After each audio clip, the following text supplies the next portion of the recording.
Welcome back to the Impact Driven Leader podcast. This is your host, Tyler Dickerhoff. Thank you for downloading. Thank you for making conversations like this possible. It's because of you, actually, because you're a listener, because people like you have downloaded this podcast, that opportunities like this with Adrian Koehler, today's guest, is even possible. Now, I just real quick want to say thank you for subscribing wherever you listen to podcasts. As well, go to my YouTube channel, at Impact Driven Leader. You can watch the episode there. If you're already watching, great. There's going to be some fun exercises that are coming along. If you're not, make sure you check that out. There's all sorts of other videos available at that channel, things that I share daily. Again, want to thank you so much. This podcast, the Impact Driven Leader podcast, was started to provide guidance, tools, and support to leaders just like you. Leaders trying to figure out how to lead. Now, that could be because you're new in a position, maybe you've never done it, or you're like I was. You'd maybe been in leadership positions, you tried to figure it out, and you just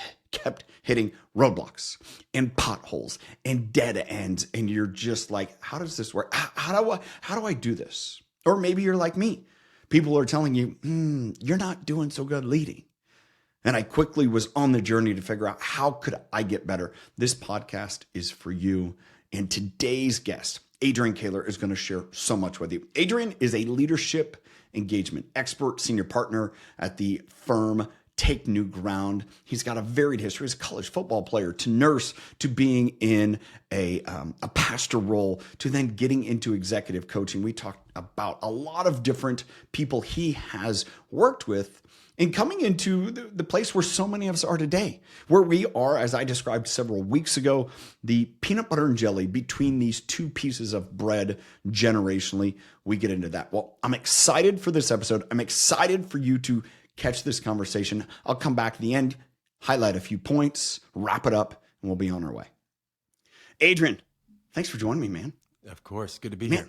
I'm excited. I didn't share this as we were, kind of opening up, getting to know each other. But, I think we share both the same ideology about having conversations about leadership. Those conversations of leadership, to me, are the best informers for others. And one thing that I would say is probably one of the greatest joys of hosting a podcast is getting to meet new people that I wouldn't have otherwise met. And I'm excited to, start that relationship with you. And again, you mentioned this. I believe this entirely. We are just a few of the many on the pursuit to up-level leadership in the world. And I want to first start there to say, how did that kind of start for you? Or what was the advent of that for you to say, oh, this is broken? Yeah. Wow. What a fun question. First off, again, thanks for having me on. If we have 7 hours, I'll get to the core of this question. Let's go. No. So, this is broken. Leadership is broken. It all starts, I think. I can tell you're getting philosophical because, the beard. Starting to stroke the beard. Yeah. I'm doing my if you're best. not watching on YouTube, you need to be watching because you get to get the whole picture. Like, here we go. The great wise sage. Very quick side story. We do this leadership intensive called the Revenant process. Yeah, I saw that. Which is a leadership accelerant for anybody that wants to up their game. So if you want to up your game, there's lots of places to go, and feel free to go there. If you want to come, this is a deep dive. It's amazing.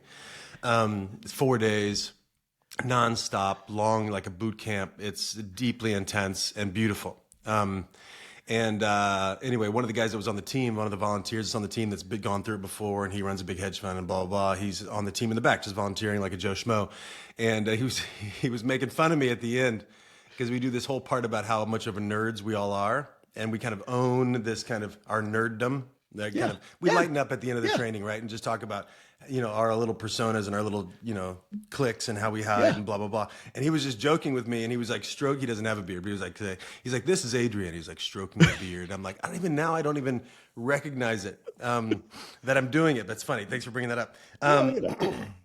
When did I start to see leadership? When did this become a passion for me? Or when did I start to see leadership is broken? I naturally start with the individual. So I just saw it in me. Whenever I saw I was just walking the dogs with my wife, and my our oldest son, our 18-year-old son, has prom tomorrow night. No, Saturday night. And we're talking about our plans on Saturday. What are we going to do? And the question is like, well, when are we going to be here for prom? And are the kids coming over to our house? Are they going over to some other kid's house? And she just said, Grant said the plans keep changing. And in my head, I said, when is Grant going to step up and lead? Because there's a batch of like 8 senior high schoolers. Yeah. And what's going to happen? This is the question for all of us. What's going to happen in the future? Well, someone's going to decide. And that's what leadership is, right? Someone just decides to curate the future. Not that it's always going to work that way, but somebody just takes a stand and saying, hey, you know what? Here's the future I want. What do you guys think? And, that hit me in high school as well, where I realized life is chaos. There are innumerous variables and innumerous possibilities and circumstances and all that might happen. And the future belongs to the one that decides. And so when did I see it was broken? I realized in myself that I had this choice. Either I was going to just go be a part of the crowd. Nothing wrong with being part of the crowd. And I'm also a part of the crowd at times as well, when needed and necessary, and when there's great leadership. And then there's also times that the crowd's always looking for a leader. Yeah. So I realized in myself, I could either just wait for life to happen, or I could go make life happen.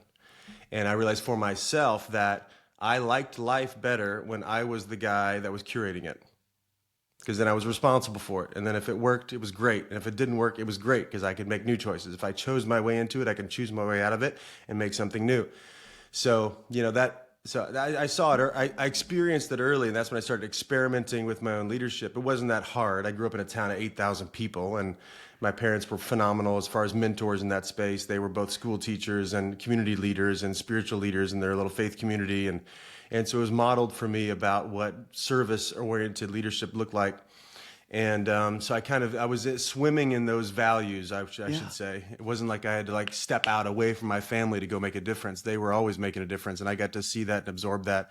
It wasn't ever pushed on me, but there was... my dad, he doesn't say a lot in life necessarily. He doesn't not a very big gregarious personality, extremely likable, I joke that he's the George Bailey of my hometown, very likable. But he was always like, that's not what Koehlers do. We do this, and that was enough. It's like, and who knows what he thought that meant for him or what it ought to mean for me. That didn't matter. It did though. Make the connection that identity and leadership are connected, and that leadership is a way to generate identity. And then, we see all the time in our trainings, we give our word, and then our word creates us. We create our word, we make a promise for ourselves and to other people about what's going to happen. And then that promise, that word, that declaration, then calls us into being. That's maybe too philosophical of a thought, but that's how it works. It's the beard. It's okay. It's the beard. It's my best Play-Doh I can do. Yeah, there you go. Well, okay. So take that in context. That great model from your parents, yourself realizing, hey, I need to take agency here because I can be a whim of it, or I can actually enact. And then, again, to further deepen that, where did you recognize, oh, that's not that, to your dad's word, that's not what Koehlers do? Well, again, I'm just thinking about the earliest examples, which would be adolescence for me. I was just studying. I was always paying attention to what worked and what didn't work with people. And I was trying to figure that out for myself. And even a lot of the masculine models are like the dudes around me. And I realized the level of kind of, I don't know, idiocy maybe might be the word. Toxicity? Toxicity, maybe. Or just using girls. Not that I didn't have my own flings and all that, but I just or even, I knew men were kind of stoic. Boys were stoic. They tended to be not wanting to talk, and that was most of the complaints of the women or girls around. Is and I just realized, if I could become a conversationalist, so I would just kind of study what didn't work and then try on the opposite. Okay. Right. So, not standing up. Girls don't like that. They need somebody that's courageous. Okay, good. Not talking, not sharing feelings. That doesn't work. So better go practice that, which is a practice that will never stop. I'm 42. I'm still getting into that. Yeah. Not having an opinion. That doesn't work. You better go get an opinion and get a point of view and craft that and stand in that. So I just, started to study and do the opposite. Now, some of the opposites also didn't work either. So But at least that was my thing. I would just study what the complaints were around me and then try them on and try on the inverse of them and see how that would work. And just always running experiments. I don't think I would have called them that back then. It was just like, outfits, personas maybe, Jung would call it probably. But personas I would go try on and see what was accurate or inaccurate and then keep what worked and drop what didn't work and then keep going. Well, I think that centers back to, the first kind of thing that you mentioned is that leadership is action. Mm-hmm. And I think gathering from what you're saying there is, a leader's greatest tool to figure out how to lead is by acting and just being willing to say, okay, what works and what doesn't, and gathering from your words, being humble enough to say, that doesn't work. I should not do that again. Instead of, this has to work, or this is, I frame it a lot in, kind of what you're alluding to, this idea of the masks, the armor of our insecurity. And they're what direct us down a path. And what I heard from you, kind of in my words, you were willing to take off that armor, even though you knew that armor was there at times, willing to take off that armor, set it aside, because that was your greatest barrier in leadership. Yeah, for sure. And I could see it around me. I could definitely see it in the grown-ups around me too. I just saw so much like stifledness around me, like all that people couldn't express. And for me, vitality is the point, right? Aliveness is the point. We don't know how much time we've got. I'm 42. I might not make it to 43, which happens in July. I want to make this count. Well, how do I make this count? I got to rev my engine as high as possible, which for me is like about vitality, and not that even vitality equals speed. Vitality can also equal depth. Yeah. And if you are committed to going as hard as you can go and going as deep as you can go, that already makes you really weird. Because most people are not playing that game. They're playing the survival game. They're playing, what role do I need to play to make other people happy? This is normal. At least this is a huge invitation, especially as culture keeps going the way culture is and gets more and more padded and more we can't express ourselves because we're going to offend somebody, blah, blah, blah. Yeah. But full expressions is the aim around self-mastery for sure. And, there's just so many thoughts that are waving through me and I think you're pressing on it. And, it's really whether it's stoic in nature, whether it's humble in nature, whether it is being empathetic in nature, it's realizing I need to make the most of today. Yeah. And making the most of today is realizing what's most important today, not necessarily which makes me the loudest, most visible character to the people in the world. Right on. Yeah. I mean, the epidemic we have around shame and around lack of confidence, and I think it's an epidemic. I mean, we come up with like cliche, sweet, cute little things to say like, what do people call it now? They call it the, come on, what is it? The, when I'm putting on a persona, it's so funny. I can't remember this. People try to talk me into it all day long. Imposter syndrome. That's the phrase I'm looking for. Like the imposter syndrome and how horrible it is and how terrible it is. And I just can't get out from under it and all this blah, blah, blah, which is a chronic lack of confidence and lack of willingness to really be seen. That's the issue. Go ahead. I view in my world as listeners have heard, I believe that one of our biggest barriers, there's several, but insecurity is that. And our insecurities and our willingness to accept it and say, okay, that's who I am and what I am, and I'm growing to get better every day. To me, that is the crux of this imposter. And it's everything we're discussing here. And to me, that's the epidemic that we're constantly, whether it's social media, whether it's the image of what someone should look like in a certain position because they have these traits and, abilities and whatever else. It's like, no. Are they willing to come back to what you said earlier? Are they willing to take action to say, I'm looking to create a world that's better than the one I live in?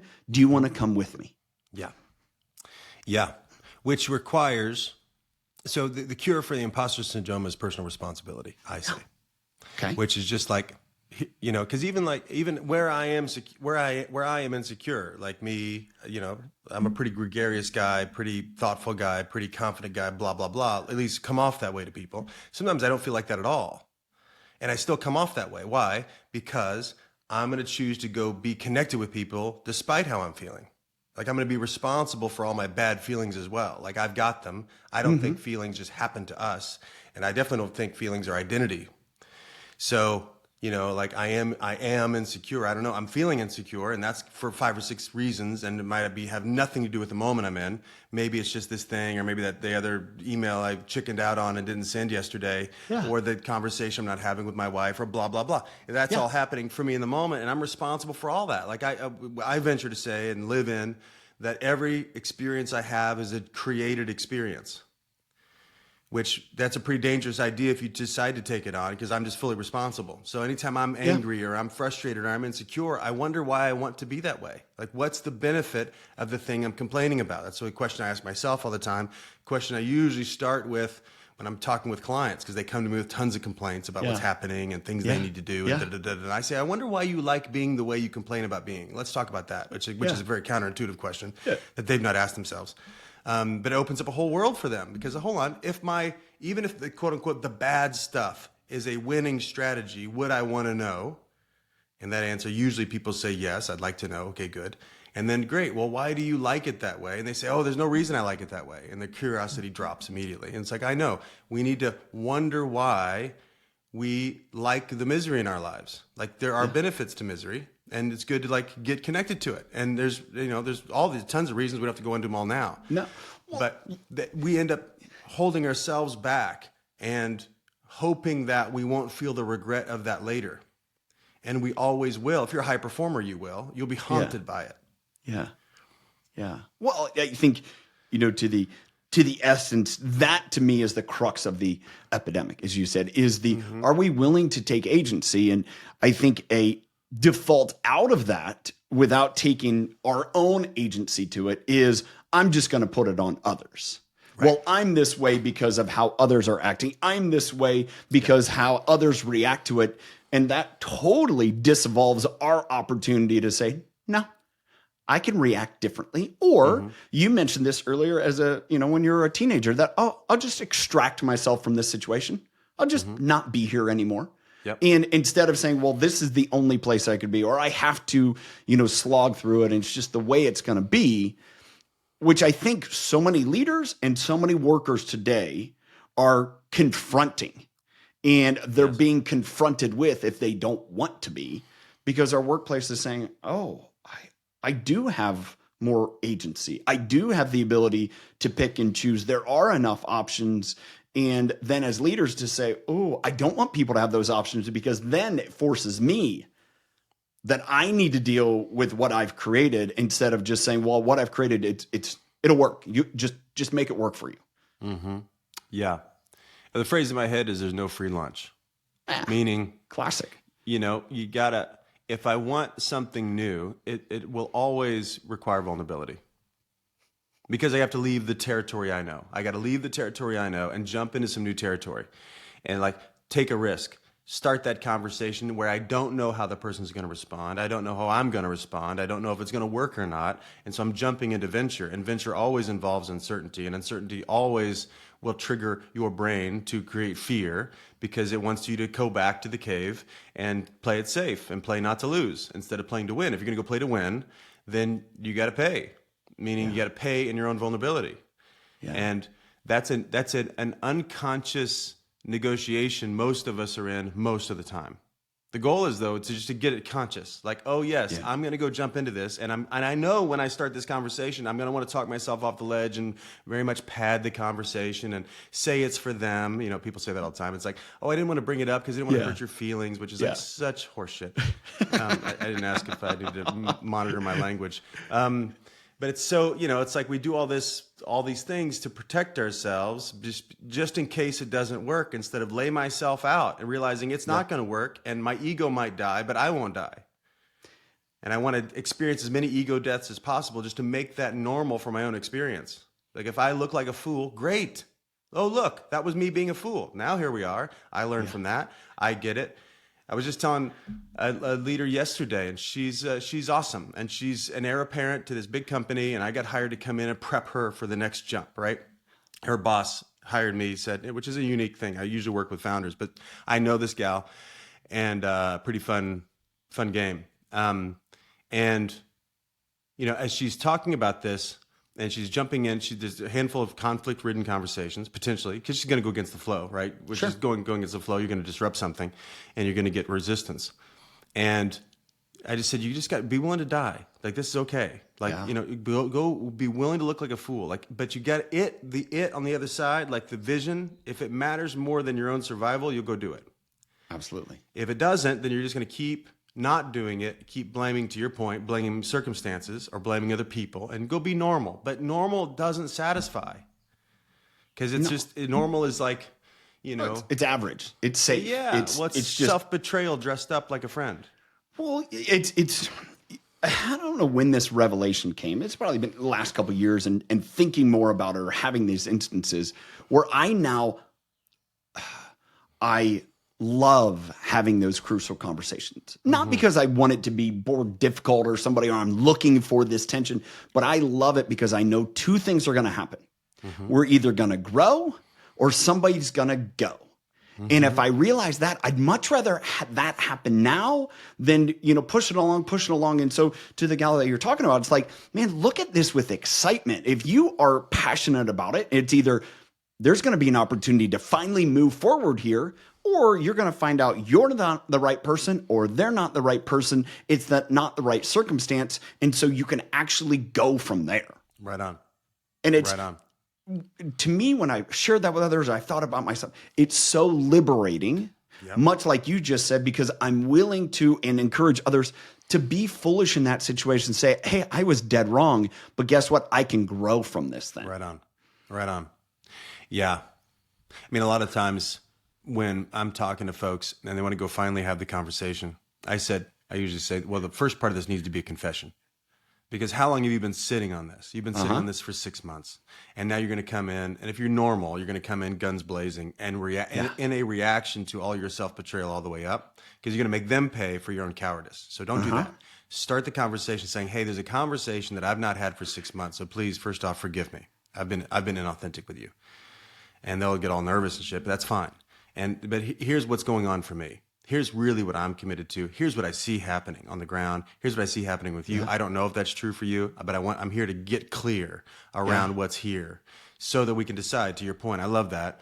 If we're going to grow together, and this is, by the way, here's the non-negotiable. Like, this is where this is where I'm going, and it's my company. So we're going this way. And if you don't want to go, great. That's right. I care about you and I want you to be happy. But if you're not going to be happy there, then we ought to just talk about how to set you up to win and transition you out. And that's a compassionate conversation. Yeah, it is. And here's the other thing that I love when you say confessing that.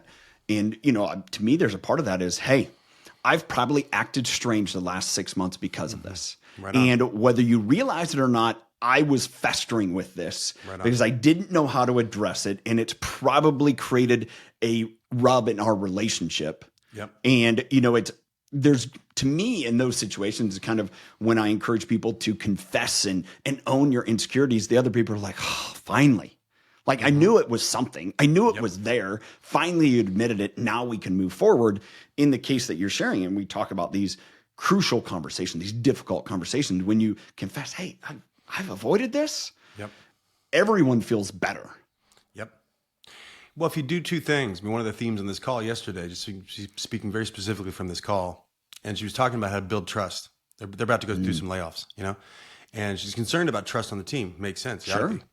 And she said, well, how do you build? Well, it's ownership and transparency. These are the two ways to do it. So if you have one without the other, you're in trouble. But if you do that, it's going to open up the possibility for them to trust you. Now, also, you can't generate trust for somebody else. All you can do is be 100% there, be 100% real. And if they don't want to attach to you and your vision, that's, I was going to say that's great. It is great. I mean, at least it's real, right? So, and in that moment, you're generating an environment around you, i.e. culture, right? As a leader, we all are, we emanate culture. which is like what is allowed to be talked about, what's not allowed to be talked about, what's on the table, what's under the table, where the life is, where the death is, all that's culture. And if you're 100% transparent and not running from anything and 100% ownership and then you know about yourself, I can handle it. Like I can handle me not doing it right all the time. And I get out of the perfectionistic, stupid game that we all play from time to time, and like just get real about the complexity of humanity internally and the complexity of humanity externally. Now we get a starting spot and inviting people into that real, authentic conversation. And that's not namby-pamby to me. I mean, it's like people, that's not soft. It's not soft at all. Not soft. It actually takes much more guts than just, you know what, let's just talk about next year's strategy. No, that's easy. It's we talk about this layoffs, which is very relevant, and I love that the fact that leaders can handle it to build trust if they choose to, because there's still going to be people left on the team.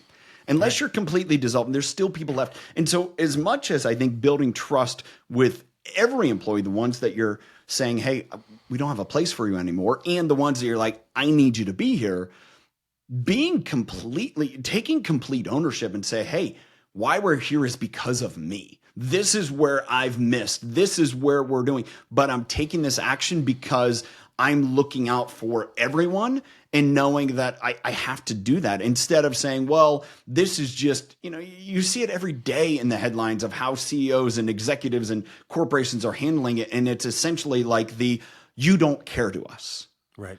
And that doesn't build trust in any level of leadership. Nope. No. Yeah. Those are hard conversations, and they ought to be. Yeah.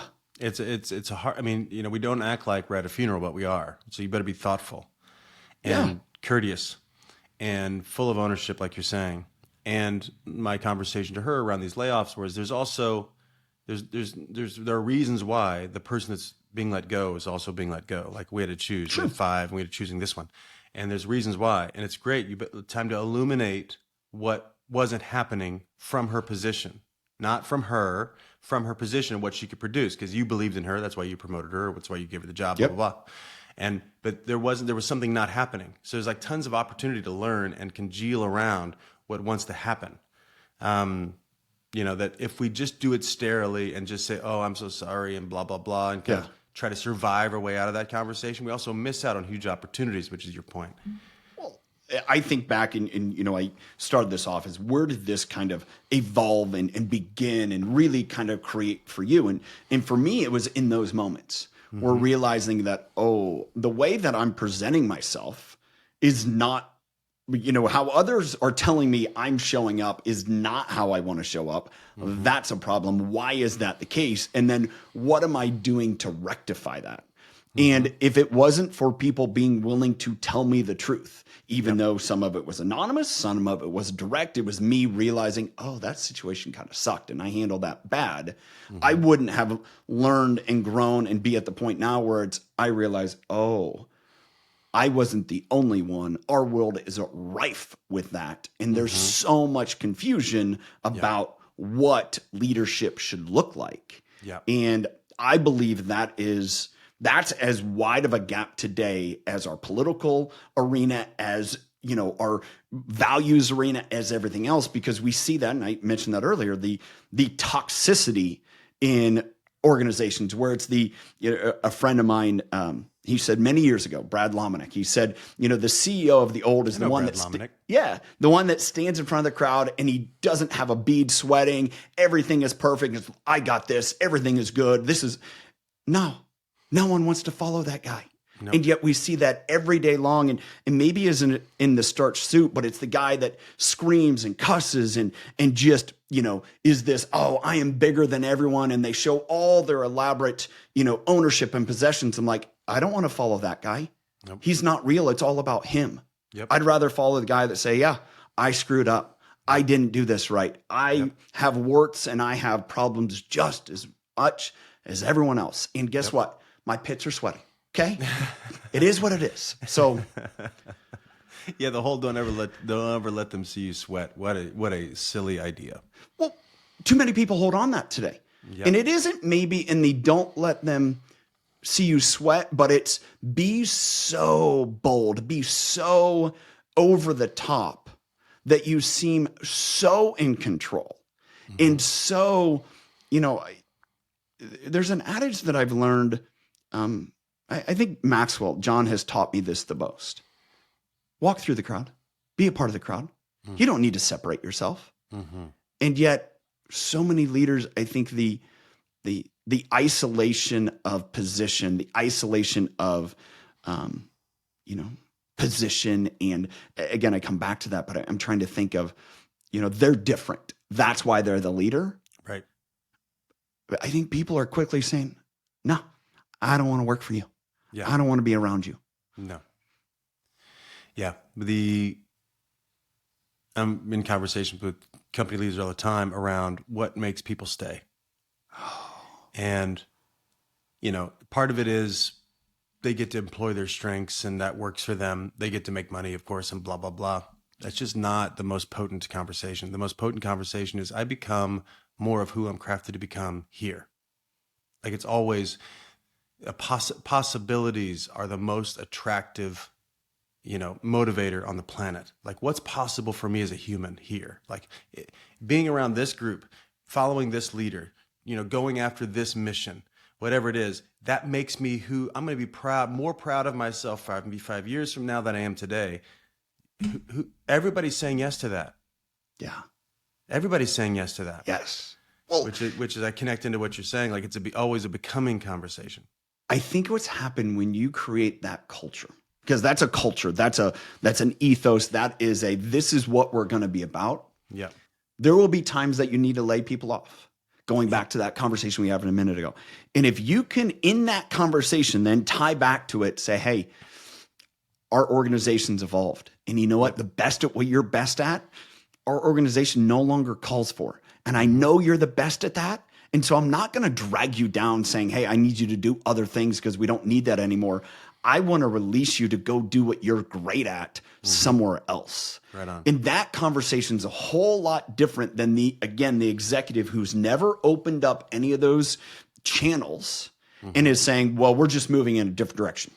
And it's like, okay, but you're protecting you at the sake of everyone else when guess what? Workers are determining your fate.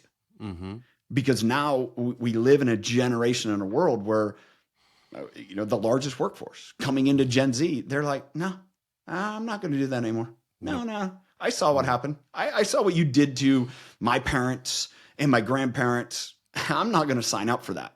Yep. So if you think that I'm just going to show up to work blindly and say, thank you, sir, thank you, sir, thank you, sir, until you give me a pink slip, take away all of my pension, retirement, everything else to extend your own coffers, not going to do it. Nope. Yeah. Yeah. The stakes keep going up. This is why conversations like this, which I really appreciate, and conversations we host on our podcast, the Naked Leadership Podcast, which is really a study of what it's like to lead. It's like the internal game of leadership. Since the stakes are going up and the call for great leadership keeps rising, and it's not, how do I say this? There are some key principles which you just naturally, because you think about this a lot, that are just inside your bones, right? As people are listening, they're probably like, wow, I wish I could say it that way. Because it doesn't even hit people to think about it the way you just said it. It's so normal to go blame circumstances and avoid, human connection. But since the stakes are going up, this is why, when we talk to leaders, like self-mastery is the ball game. I know we're going to pitch you on results because that's what people are buying and they want to get some ROI. That's great. We're going to pitch you on what it's going to take to make a difference on the team because that's what you complain about at night is why is Tom suck still and blah, blah, blah. But really self-mastery is the game. Yep. And how do I continue to up my game? And for leaders that we work with, coaching like very high performing, brilliant, highly ambitious, you're not going to talk them out of really anything. But they're haunted by this invisible gap, meaning everybody I work with, their 6 out of 10 is better than most people's 10 out of 10. And that's just so, right? They're just, they're really smart, really ambitious, lots of personality, visionary types. But they're haunted by that gap and they can get by and they know they're getting by in certain areas. And we usually illuminate those early. What are the areas in which you're getting by? and nobody else notices, but it's time for you to get real about it. And because they're haunted by that six to 10 gap. And, that's where the life is for the leader. And if I'm in a generative conversation with myself and I'm not hard on myself, which most type A people are really hard on themselves, that's what got them to where they are, is like never, cutting themselves some slack. And most of them have an inner critic or whatever we've called it over the years, or a drill sergeant. That's what mine sound like, get up, get up, get up. It's whatever every football coach in my career was like that. Right. So that worked. Yeah. But if I stay like that, then I'm not going to grow. To your point earlier, if I stay like that, then I'm going to try to blanket and hide behind shame and all this stuff, instead of like me being in a really gracious yet persistent conversation with myself about my own pursuit of my own capacity. And if I'm doing that, and I do that in hypercolor with others, and let people see that I'm in that conversation with myself, ironically, that shifts everything so much so that like all the tough conversations aren't that tough. Because the aim for full self-expression and full radical ownership, and then full, conversation, like being really frank and being really loving simultaneously, that happens when I'm committed to being my best self on a daily basis. Yeah. And so that shifts a culture. It's a question that we're going through with the roundtable group that I'm in. It's can you encourage others to grow and not do it yourself? I would say growth is important, right? What you're talking about is personal growth. Yeah. And too many times in too many positions, that leader that you're talking about, they realize they're a 6 out of 10 and that's other people's 10 out of 10, whatever it may be. And they, say like, well, yeah, I know I need to, but there's all these other things. And I would look at that, and you made a comment earlier. It's, where insecurity says, well, I don't want to go do that stuff. Yep. And to me, it's a lot of that. I don't want to go do that stuff because it may show things that actually scare me.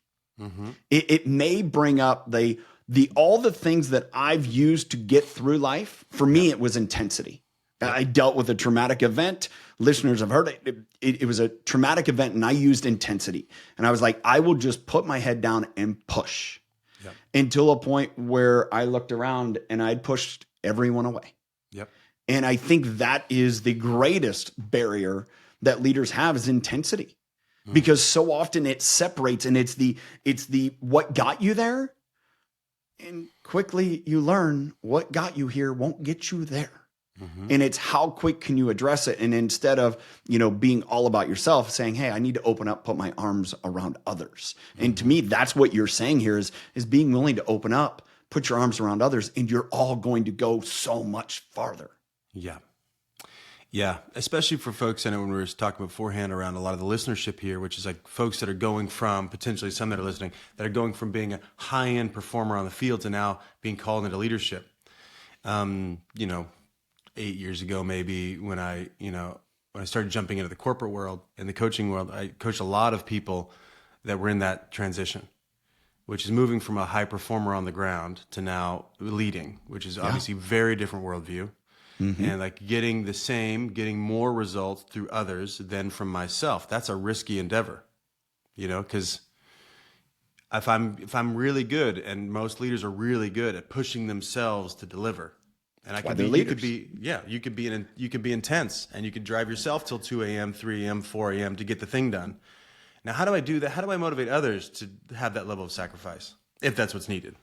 How do I motivate others? Now, that's a whole different realm, because that's a conversational art. I would call it. It's around presence. Yeah. And it's around being seen, instead of just because most of us treat ourselves like a tool. Not that it's even bad, but like treat ourselves like a tool. Like I am a means to an end, and I can speak of the virtue of that. But it's also, if I just use myself to get something done, if I then think I need to scale that mindset, like, oh, I'm now using them to get something done, they're gonna resist. Absolutely. Naturally, because I'm a person 100%. Over here. I'm not a skill set. I'm a person. I'm a name. I got a family. You forget? Like, you let me know about the project and the deck that needs to be updated at 7 a.m. and now I got to miss my kids, blah, blah, blah. Really? Like, this is what you think of me? Now, but they're used to making those types of sacrifices for themselves because that makes sense to them. But now you start doing it with other people and lay it on them. Well, good luck, man. Well, to come full circle around, That's the epidemic that's broken because we've gotten away with it for how many years. And now you and I and so many others say, no, it doesn't work that way. Yeah. You can get by yourself for a little bit. Then you're ultimately going to burn out. Your family's going to disappear, all those other things. And then when you're in that leadership position, do you say, as it's been said in print recently, man, I appreciate they sold their family dog and dedicated and sacrificed themselves to the organization. Mm-hmm. That's not the model of leadership we need in the world, because it's very short-sighted. It's to use a Simon Sinek, that's a very finite game in an infinite world. Yep. Yeah. Well said. Well said. I could keep going, Adrian, and I appreciate, just the. Hey, we're just getting started, man. I know it's a great conversation. I expected this. If I never once had to pull up my list of notes to find the direction in, and man, I thank you for that. I'm excited to start this relationship. I hope listeners have gotten so much. I know they have. I have an absolute page of notes.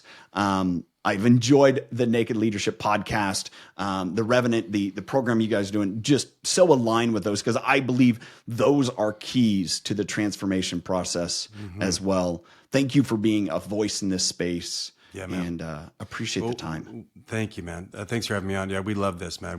I wake up in the morning, every morning, just thinking about who I'm going to be talking to that day and connected with what they're up to. And like this whole, we call it fierce advocacy, which is advocating for someone in an unapologetic way and wanting what they want as much as they do. Because I'm not connected to their baggage. Like that, their baggage holds them down. And I'm not connected to their baggage, and I don't care about it. I mean, I get it. And I empathize with the strain they're under, but also I'm fighting for, hey, why don't you just let that go, man? Mm-hmm. Like if you let that go, that thing you do to kind of keep yourself from all the suffering that's coming if you're all in, why don't you just let that go? And so it takes a fierce conversation. So like being with people in the most crucial conversations of their lives, the most meaningful conversations, the most vital, that's what matters to us. So we love it in the Revenant process. We have a negotiation training coming up in mid-July in LA that we dig. That's going to, knock people's socks off, because we're going to have our own socks knocked off. It's going to be phenomenal. But anyway, we love this type of work in-house, and then these public trainings. So if anybody wants to know about any of that stuff, you can just hit me up online at adrian.k, and I'll of course let you guys know about them, or go to takenewground.com. Yep. And there's a bunch of spots to go learn about it if you're into this kind of world. Awesome. Adrian, thanks, man. Yeah, man. Good to be with you. I mentioned this in the open. It's because of you, people that download and share this episode, that conversations with Adrian are possible. Like I shared, it was, he had someone that pitched it to me. It's because the show has had valuable guests and people that are willing to download it. And so I thank you for that. There's a couple points that looking at my notes here, I really wanted to point out. The one item that Adrian talked a lot about that I totally believe is leadership is about action. It's about action, because in order to lead, you have to take the first step. You can't wait for people. You have to take the first step. The other piece that I really enjoyed is the piece about identity and leadership are connected.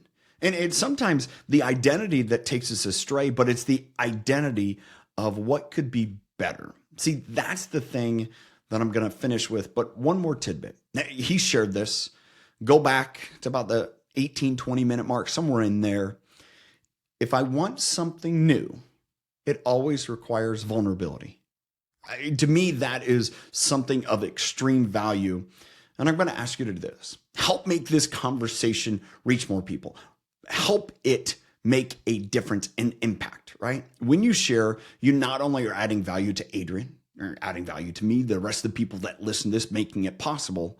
But here's what else happens when you share this episode. You add value to those people around you. You tell them, you are important to me. I want to share the lessons that Adrian has shared in here with you. See, leadership, as Adrian said, is about action. Taking action for the better. Go take some action. Thanks for being here. Till next time, have a good one.